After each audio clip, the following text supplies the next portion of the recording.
time, but we will be talking to Janet Cooper about her time capsule.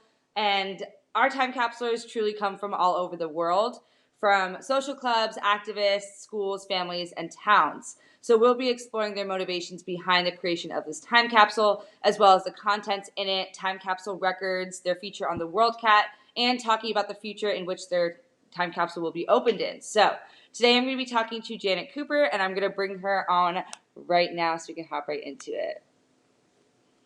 Hi, Janet. How are you? Hi, great, Elyse. How are you? I'm doing well. I'm excited Good. to talk about your time capsule today. Great. Thank you. So, for our audience members who don't know you, obviously you are a new face to everyone.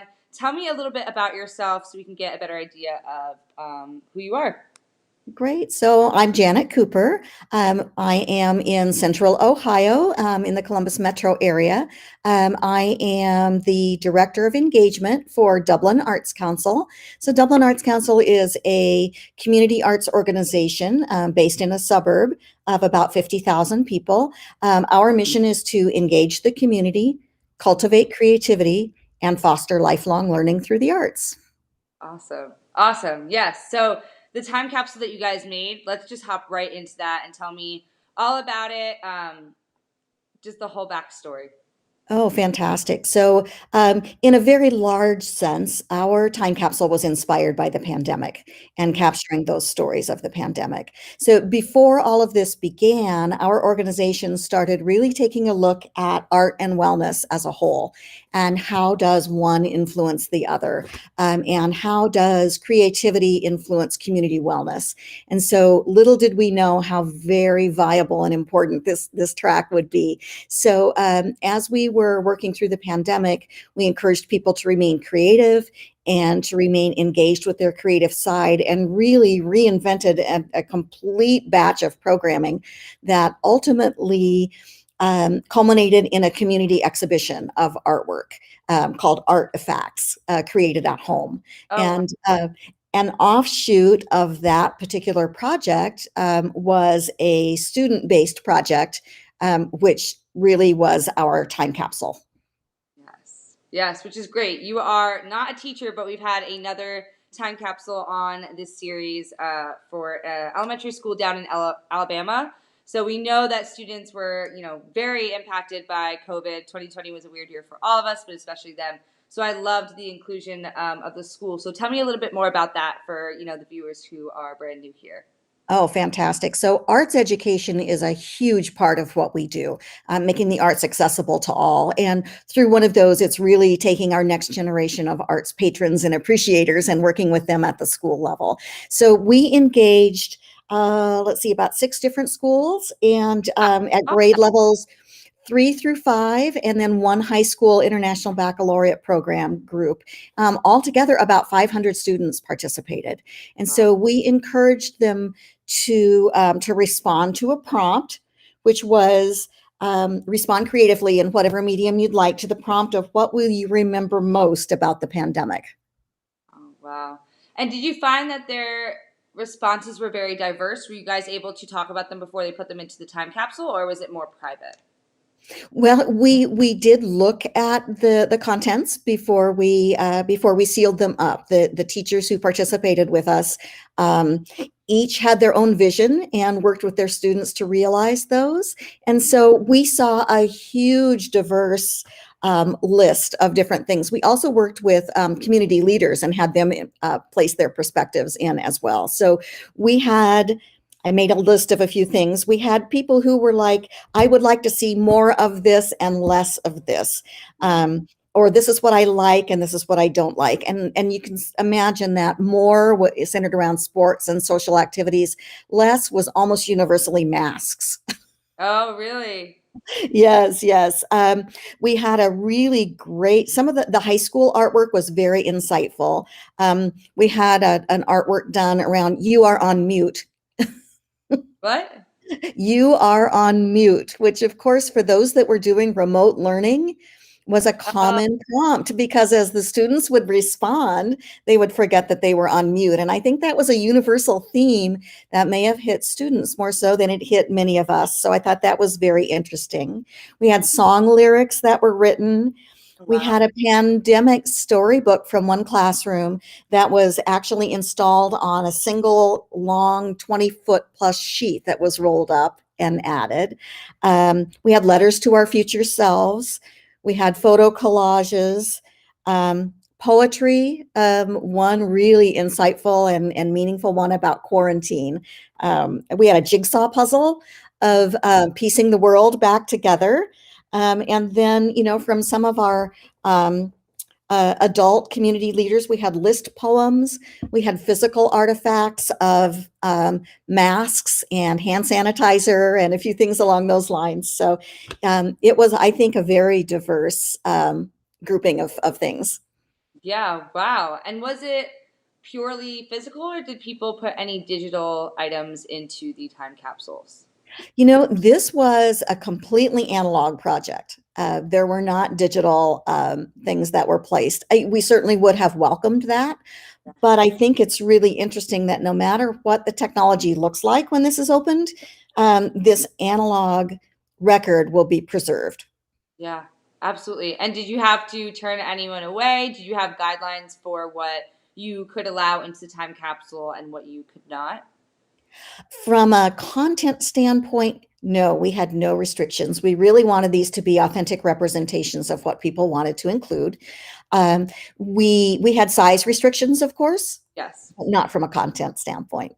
Okay. Yeah, because I see that you had it looks like aluminum time capsule container, right?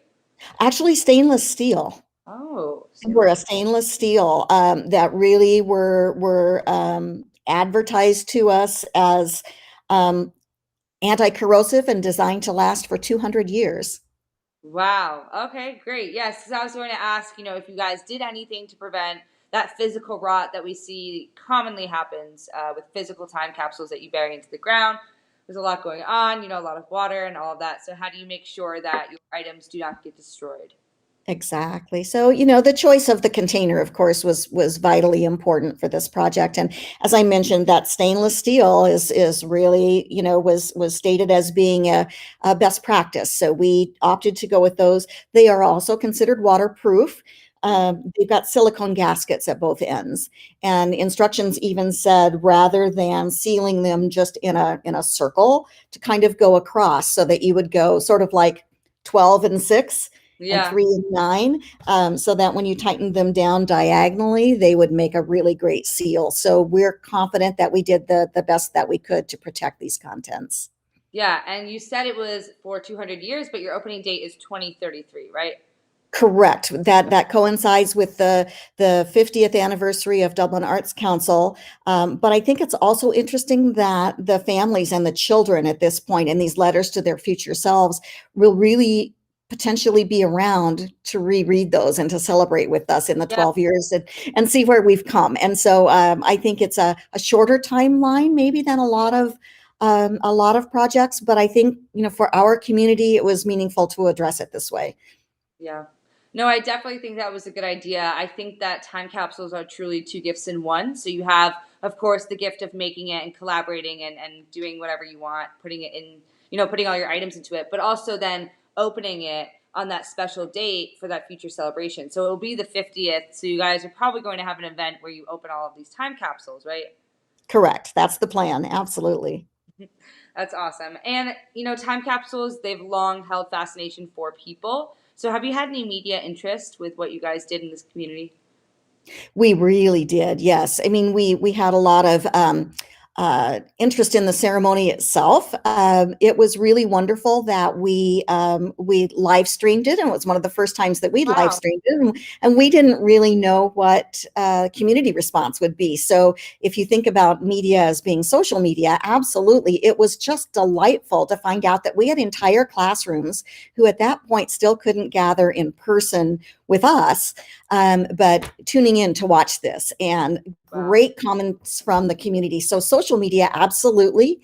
from traditional media. The Columbus Dispatch has a group of newspapers called This Week, which are community newspapers. And we had a reporter and videographer attend the ceremony. And then the week thereafter, we had a front page story in that community newspaper about our efforts. So it was just really rewarding to see that the student participation could be recognized in that way by their peers and their family members. Yeah, absolutely. It's very exciting. And I think after the year we had, it was a silver lining to take all of the best moments and put them into a time capsule. And I love the creation behind it. I love that kids were able to get really imaginative and create poetry and do things that, not just putting, the mask and the sanitizer in, but also adding that layer of, perception. How did you feel experiencing this? Because these kids have not experienced anything like this before.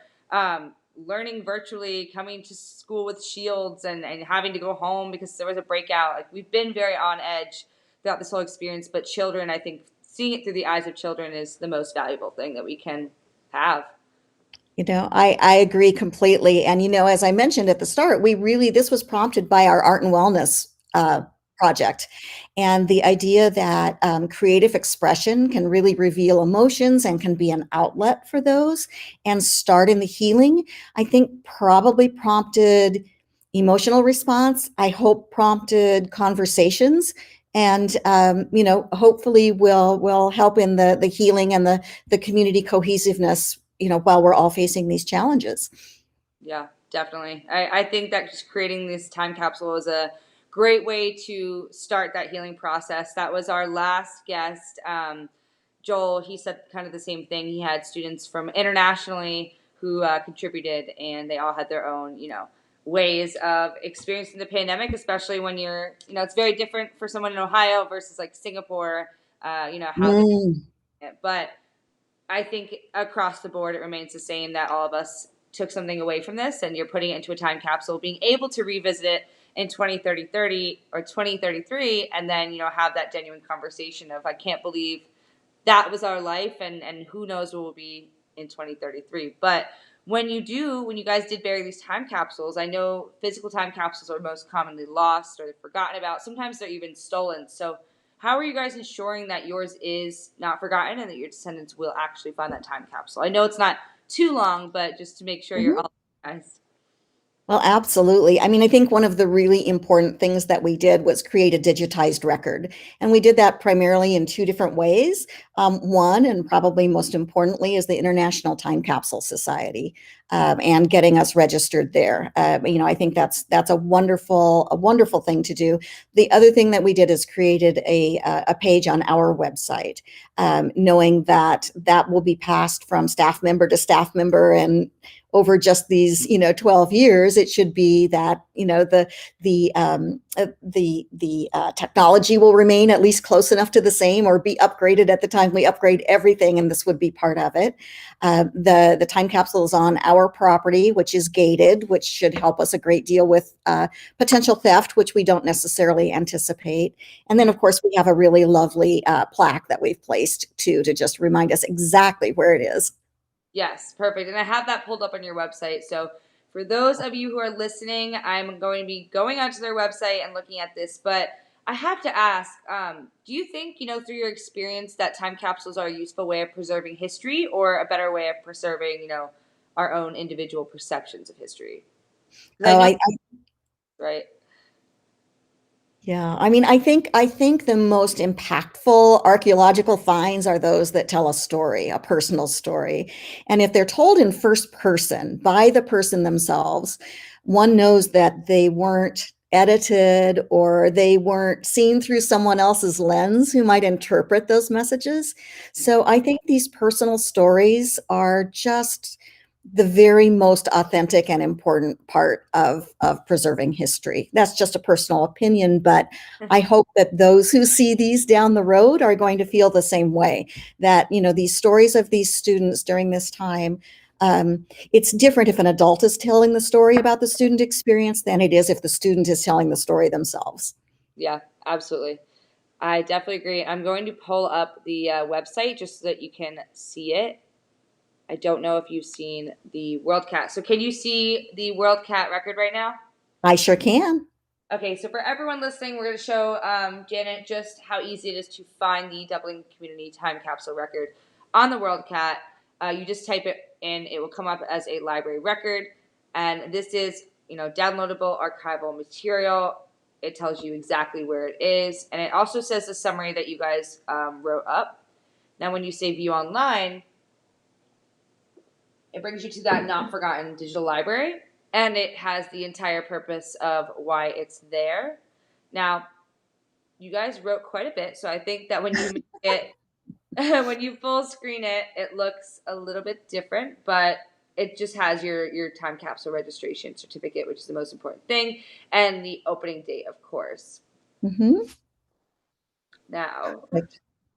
it tells you exactly it was buried on Friday, May 7th, at the Dublin Arts Council grounds, stainless steel.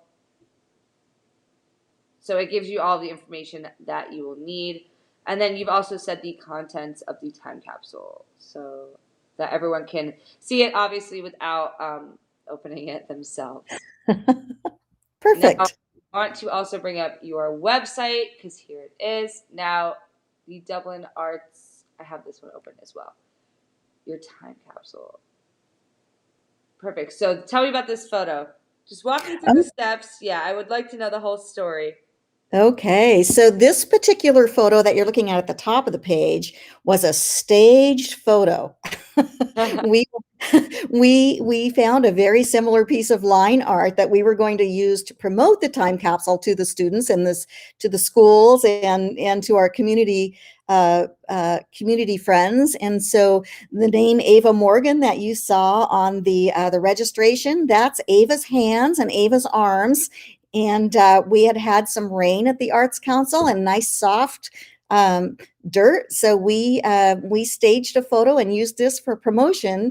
Those are the actual time capsules, but that one in particular was not in real time, but there are others on the page that are. Wonderful. I want to see the others. So how far in the ground did you guys bury it? I want to say it was about 3 feet deep. I think that exceeded our frost line or made it so that it would be most likely protected. Wow. And then you have the plaque here. Exactly, yes. And it does say it was created by Dublin City School students Oh, and the greater community. oh wow. And then it just redirected me to the Columbus Dispatch. This is what you guys were talking about when you said you did have a lot of media attention. We did, yes. I believe there's even a video there. Those are the actual time capsules, probably just as they were being buried. As part of our project, we had different community leaders, throw in their ceremonial shovels, as I'm sure many people do.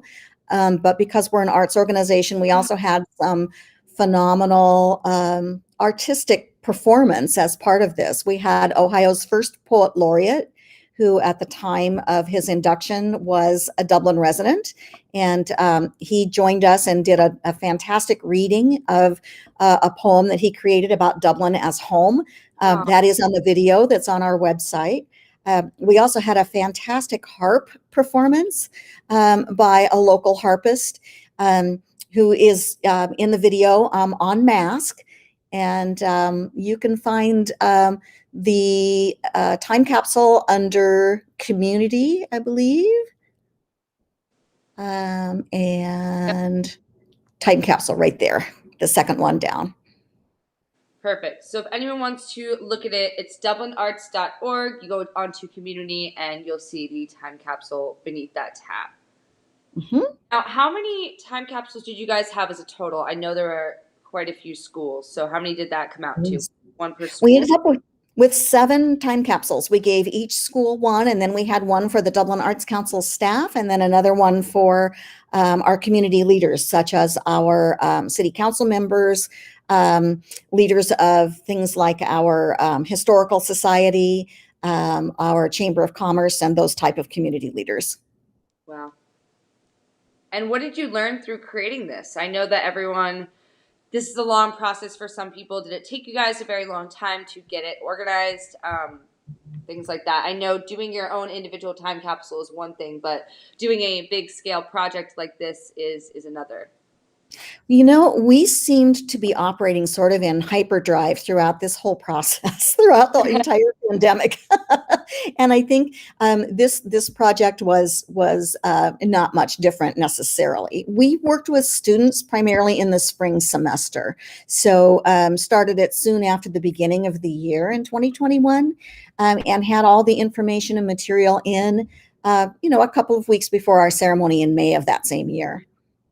Okay, so you guys started it in the very beginning of the pandemic, and when did you close off the time capsules? Because I know that if you would have asked me back in May, or I'm sorry, March of 2020, how long would this go on for? I would have thought, maybe 3 months max. And now here we are, 16 months later, still in some kind of haze. I don't know about the schools near you because I am not in elementary school anymore, clearly, but I know that things still don't feel completely normal. So were they kind of reacting to the, beginning of the pandemic, or was it something they could add to throughout as the situation became a little bit longer than we expected? Sure. Well, I think most of the creation there did come in 2021. So we were really nearing almost the 1 year mark, or coming up on it at that point, because for us it was mid-March of 2020. Yeah. I remember us all closing up and thinking that we were going to be off for 3 weeks. That was Yep. our mandatory quarantine. And, none of us really expected that a year later, and then now almost a year and a half later, that we would still be dealing with this. So the students really, I think, were responding in a number of ways Yeah. to almost that first year time frame. We were nearing graduation for some of the students, or thinking about that for the high school students. Uh, And in fact, our representative from Dublin City Schools, who spoke so eloquently at our ceremony, and again is on the video, really talked about the class of 2021 and what this was like for them. And I think his comments are really insightful. And I'm glad that we were able to capture those on our website. They're not inside the capsule, but they'll certainly be part of the ceremony when we open things back up. yeah. Yeah. Speaking of opening things back up, what do you think the world will be like when your time capsule is opened? Wow, that's a it. It could be anything. I have to say. So I thought, well, okay, what happened? What can happen in 12 years? That's a relatively short time frame. But I looked back at 12 years ago to just see, well, where were we then, and Yeah. what changed? So Twitter was 1 year old 12 years ago. The Apple App Store had just started, and smartphones were just starting to integrate this idea of what's an app and how do you use it on your phone. Instagram wouldn't even have started for one more year. So if we take a look at those things that for many of us are part of our daily lives, and look at where we were 12 years ago, it's hard to say where we may be. I think I'm most um, enheartened, if that's a word, by what may happen medically in 12 years, much more so than technology. I mean, I think we're just on the verge, I hope, of some medical breakthroughs that have to do with like T cell therapy and the immunotherapy. I think they have really a lot of promise for treatment of cancer and Yeah. for neuroscience or neurodisease. And so, while I couldn't even hazard a guess where we'll be technology wise, I hope that the technology effects to medical in 12 years will have made the same kind of stride that social media and handheld technology made in the last 12 years. If we can see that kind of growth, we'll be in a far different environment in 12 years. Yeah. Yeah, the future of, the medical field has definitely been a topic of conversation because we have people saying that this pandemic might be the start of many, where it makes you, get a little bit nervous. I mean, I'm always interested in how other people think. What do you think about something like that? I think if we combine this type of immunotherapy, which in some ways the vaccine that's out there mimics or employs, I think that it's going to force us to really take a look at this medical technology, and I think it's going to really encourage us to think differently about the way we interact. both, hopefully online, but also in person, because I think the pandemic at the same time has really given us a view into online behavior, and what are people saying when they're not face to face, and Right. how is that impacting us as a society? There's some big questions I think that we'll have to address, that the pandemic has probably started for us. Yeah, definitely some conversations we have now started talking about that we may not have before. And Mhm. online was always something different, but now it's almost our normal. This is definitely like even this podcast could not have happened if we didn't have an internet connection and that way of just getting together and being able to converse about this. But I think that in schools, this will be something that they implement in the future. The Mhm. online learning technique, or however you want to say the online Yeah. learning, yeah, the realm. And I wonder how those children were. How did they feel about it? And I know that putting their thoughts into the time capsule is the best way to capture those. But I wonder if this is going to be something that we continue to have. I think it's entirely possible. I think if we listen to what those students told us, at least in our case, I think they benefited from the online instruction, of course, but I think there was a profound sense of loss Yeah, of that human connection. Again, saying, what I like, what I don't like, and what I want to see more of, and what I want to see less of. Um, on the more side, as I mentioned, sports, but it was almost always the human interaction that they wanted to see more of. So while I think it's beneficial, I think we would do ourselves harm if we don't acknowledge, screen burnout, and yeah, the need to still that human connection, and in a business sense as well. yeah. Absolutely, and it's almost like a small part of me hopes this isn't the new norm, just because I remember my childhood and going to Hmm. school was the best part for me was talking to other kids and being able to just be close and not worry about obviously like disease. This is a complete new way of perceiving the world, and there is an immense sense of loss as well. And I'm sure that was captured in the time capsule. I've heard a lot of students explaining, you know, basically grief in a sense, what Hmm. they were grieving, whether that be their graduation or sports games and theater and everything that they were involved in. I think the time capsule is a good way to honor that, but also it feels like you're kind of burying it. I hope it's not a burial to our old way of living. That's what I really I hope that is not the case. Hmm. Well, and it's interesting that you use the word burial. We struggled honestly with that word, Yeah. because to us it did sound morose and final, and to us it's a snapshot in time. And it was a ceremony, and it wasn't necessarily the end, it wasn't necessarily the beginning, but it was a great way of capturing where we were in that moment.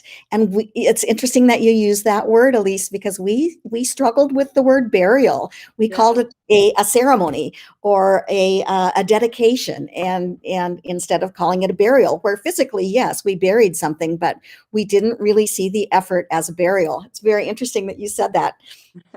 Well, I have been thinking about time capsules, especially just like pandemic series time capsules, as Hmm. sharing that experience and all of the negative things it brought. Of course, it brought silver linings. Obviously, there's some positives to it, but it really uprooted a lot of people's lives, and we're trying to find our footing now. And the Hmm. last guest that we brought in, who did the international project, it was called Barry 2020, and I was like, okay, that makes a lot of sense to me. But these time capsules will be in the ground until 2033. So, I always think about when we are there, getting ready to take them out. Where are we? Are we still wearing masks? Like, what are we doing still? Hmm. That was, my next. Obviously, we talked about the future, or what the world will be like when the time capsules open. But what do you think the future technology of time capsules will be? Like, do you think people will be bearing digital? I know that you guys didn't include any digital; it was more of a Hmm. tangible product. But yeah, what do you think about that? Yeah. My knee-jerk reaction is that, oh my goodness, technology will be so amazing, and we should make sure that we digitize everything. Yeah, And then I think to some of the outdated technology that we have. I mean, what if there was a floppy disk? And there probably are floppy disks waiting to be unearthed. There's technology that's so outdated. Do we risk the idea that perhaps we aren't going to be able to access Mm, digital records if we include them because the technology may change so much. Now, in 12 years, I think we're going to be fine. Obviously, there'll be workarounds. We can still find beta, yeah, machines around to play videos that were created using that technology. But my knee-jerk response was, oh, yes, we should try to be as forward-looking as we possibly can. I think technology is always interesting, but I think we run a risk of making sure that people will be able to access it when they open it, depending on how long the time frame is that the capsule might be underground. yeah. Technology obsolescence is a huge issue in the time capsule world. And I know that people want to bury their USBs and their zip drives and they hope that it will work. For me, I don't know if it will work truly. If you Mhm. put it in the ground, knowing Mother Nature, knowing the way the water gets into everything, I mean, you could take Mhm. out piece of paper and you can maybe dry them off depending on how long the water's been in there. But something about technology is very finicky. So burying hard drives and USBs, it never seems to work out. But I can imagine, if you are burying a time capsule for 200 plus years and someone in the future opens it and they look at it and they're like, oh, what is an iPhone? Look, it's so prehistoric. You know what I mean? So Mhm. really interesting to see what people are using in the future. What if we're just using like little microchips or little pieces of engraved? I don't even know what to call it, but I know that there are a lot of things going on internationally in Austria and other places where they are implementing extremely high tech technology for time capsules specifically. And I always think, how cool would it be, especially for what you're telling me, these you had a ton of kids. How many again was it that made the time capsule? 500.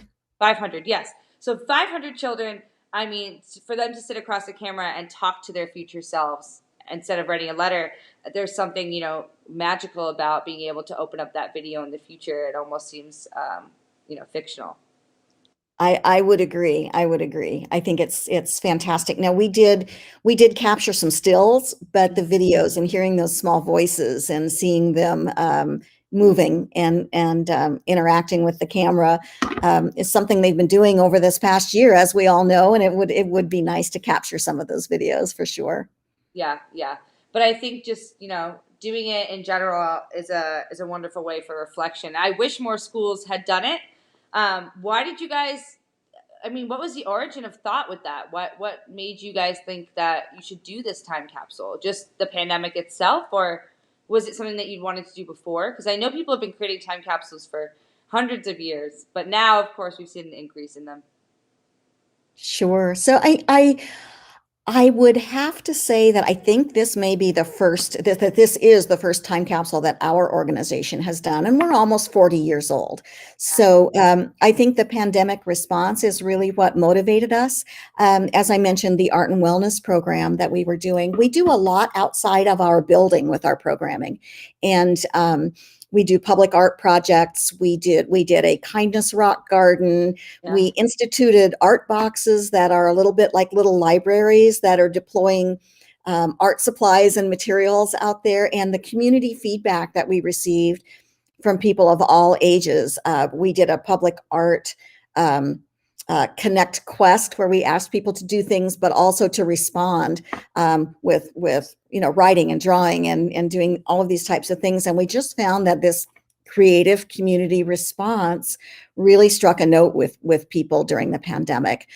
When we had started this project, this art and wellness project, we were working with some public art creation with students, and that had to be stalled because of the change in the pandemic. And so keeping that student experience close to us and from what we were hearing from what was important to families made it just a natural fit to really think about um, capturing the experiences, especially as we did the artifacts created at home physical exhibition as an offshoot, thinking that let's also get the created at school experience, and this seemed like a great way to get that snapshot in time. yeah. And out of curiosity, is it art facts or artifacts? Artifacts, capital ART, lowercase I, and then facts. Oh yeah, yeah. Okay, Yes, cool. Artifacts was the name of our physical exhibition in the gallery.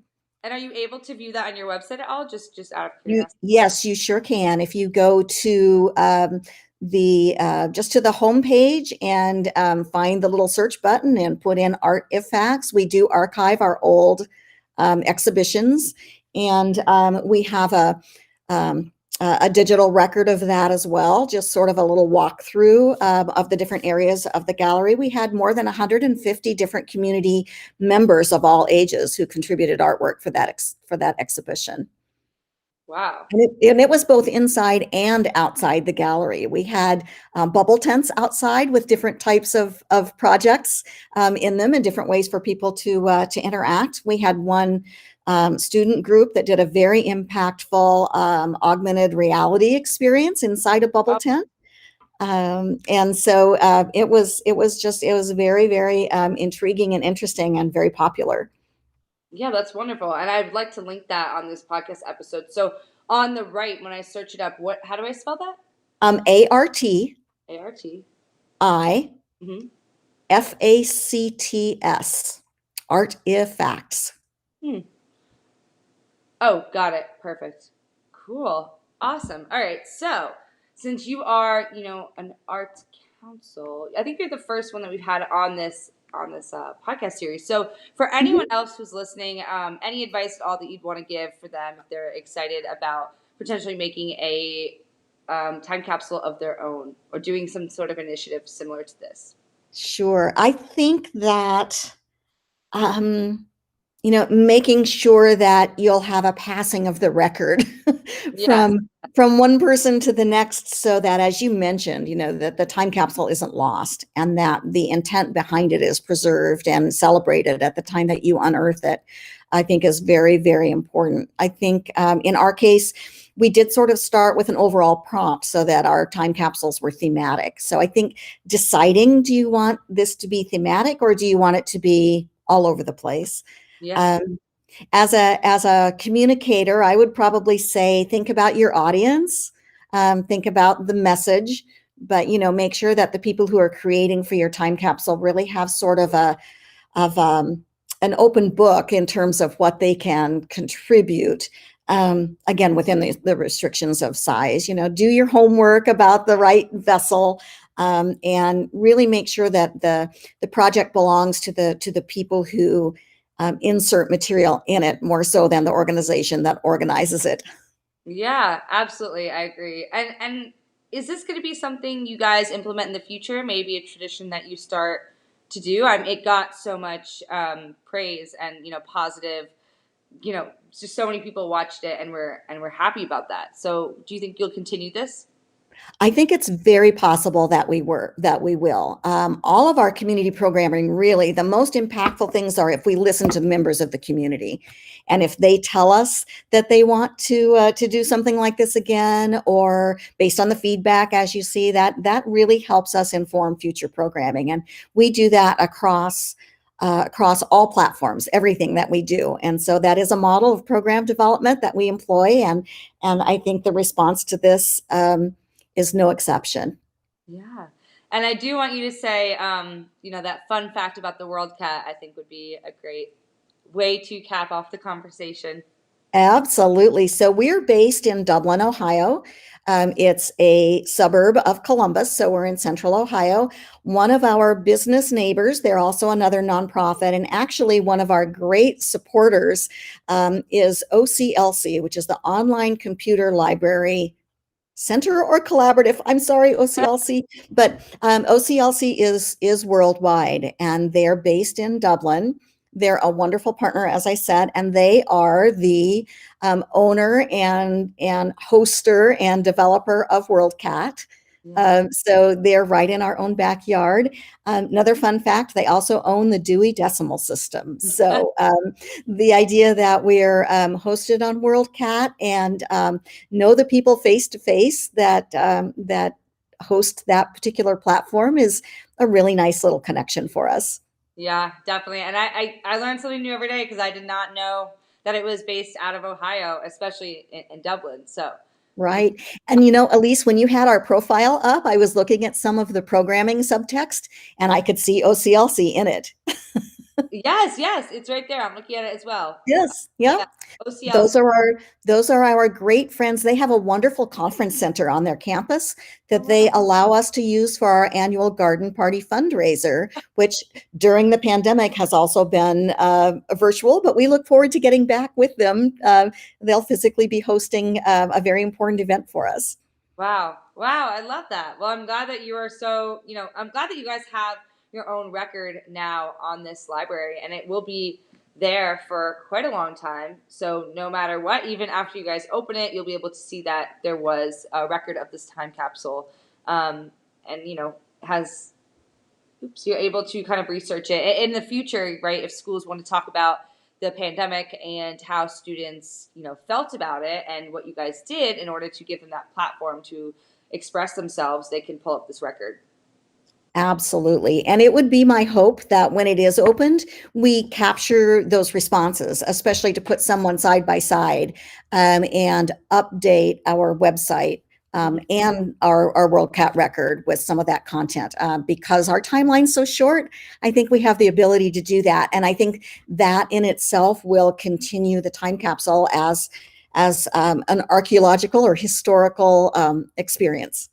Yeah, I agree, and it's so great that you guys have done this, and I think a small effort goes a long way. I don't know how long it took, but this is going to be something that people look back on for centuries. So I'm very happy that you guys did this and put this into this library database. Well, thank you. It was our pleasure and impacted a lot of different people. And really, we're very thankful to the International Time Capsule Society who reached out to us proactively to suggest that we register our time capsule. So, thank you for that. That's a wonderful gift and a component that we were not aware of when we started the project. So, thank you. Yes, of course. And is there anything else you'd like to say before we log off today? I think celebrate those moments, capture those stories, and preserve them. Yeah. Yeah.